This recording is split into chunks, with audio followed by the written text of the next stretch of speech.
सहाबा पर ऐसा दौर गुज़रा है कि ईमान ला लेने पर हज़रत अब्दुल्ला बिन हुज़ैफ़ा रज़ी अल्लाह तआला अन्हु पकड़े जाते हैं अपने साथियों के साथ। रूमी बादशाह उनसे कहता है कि तुम ईसाई बन जाओ तो मैं तुम्हें अपनी सल्तनत में आधी सल्तनत दे दूँगा, मेरी बेटी से निकाह कर दूँगा, इस्लाम छोड़ दो। हज़रत अब्दुल्ला बिन हुज़ैफ़ा कहते हैं कि तू सल्तनत की बेटी की लालच देता है और हमेशा ऐश की हिर्स दिलाता है। सुन ले, एक लम्हे के लिए पलक झपकने में कितनी देर लगती है, उतनी देर के लिए भी मैं मोहम्मद का दीन छोड़ने तैयार नहीं हूँ, चाहे मुझे दुनिया की पूरी सल्तनत दे दे।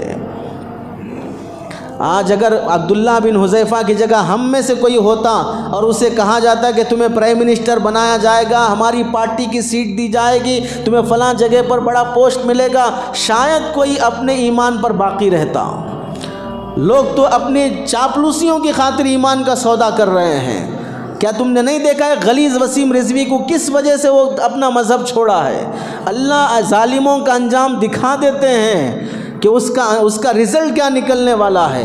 हज़रत अब्दुल्ला बिन हुज़ैफ़ा जब ईमान पर इस्तिक़ामत से जमे रहे तो लोगों को, अपने वज़ीरों को बुलाया, कढ़ाई में तेल डालकर जलाया, जब खवला इनके 2 साथियों को ले जाकर उनके सामने डाल दिया। वो 5 मिनट में जल के राख बन गए, कबाब बन गए। अब हज़रत अब्दुल्ला से कहने लगा कि अब भी मौका है, ईमान ला लो वरना फिर इसी तरह तुम्हारे साथ भी होगा। नहीं माने, इनकार कर दिए तो इनको भी पकड़ के ले जाया जाने लगा। करीब तक जब पहुँचे तो हज़रत अब्दुल्ला बिन हुज़ैफ़ा की आंखों से आंसू आ गए। समझा कि अब शायद दिल नरम हो गया है, जान के डर से अब ये ईमान से दूर हो जाएगा, काफिर बन जाएगा। छोड़ो, इसको छोड़ दो, मत डालो, डर गया है, इसको ला लो। हज़रत अब्दुल्ला बिन हुज़ैफ़ा से पूछा, भाई क्या बात है, अब ईमान छोड़ दोगे, ईसाई बन जाओगे? हज़रत अब्दुल्ला बिन हुज़ैफ़ा ने कहा कि मेरे ये आंसू डर के नहीं हैं, मेरे ये आंसू अफसोस के हैं, गम के हैं। मुझे गम इस बात का है कि अल्लाह ने मुझे सिर्फ़ एक जान दी है। अगर मेरे जिस्म में जितने बाल हैं, हर बाल के बदले एक एक जान दे देते और सारी जानें मैं अल्लाह की राह में कुर्बान कर देता। मेरी ये तमन्ना है। एक जान होने का अफसोस है, 100 जानें भी होती तो अल्लाह की राह में कुर्बान हो जाते। कैसी इस्तिकामत थी उनकी।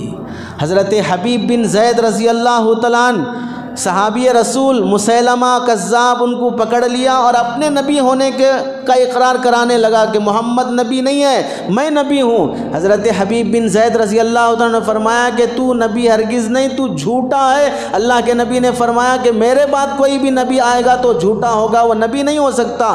वो रस्सियों से बांध कर हाथ की एक एक उंगली से काटना शुरू किया, टुकड़े करना शुरू किया।